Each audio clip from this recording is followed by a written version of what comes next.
Welcome to the Rim Break Rodeo. We hope this video helps.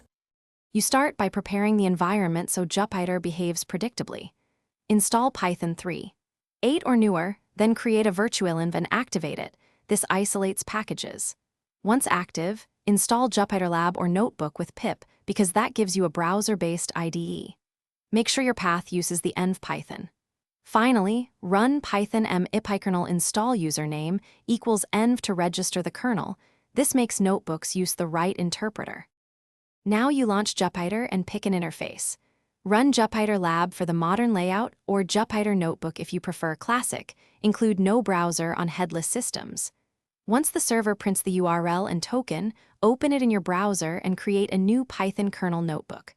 Organize cells, mark down for notes, code for execution, and use Shift+Enter to run. Save frequently. Checkpoints help. Use the kernel menu to restart if state becomes inconsistent. To finish, save your notebook and shut down the server cleanly with Ctrl+C. Confirm processes stopped. If you need remote access, run Jupyter Lab no browser port equals 8889 and forward the port via SSH. Make sure packages install into the same virtual env so code runs reliably.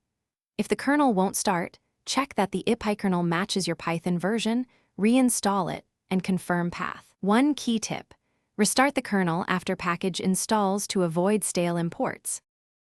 Thanks for watching. Consider subscribing if we helped you.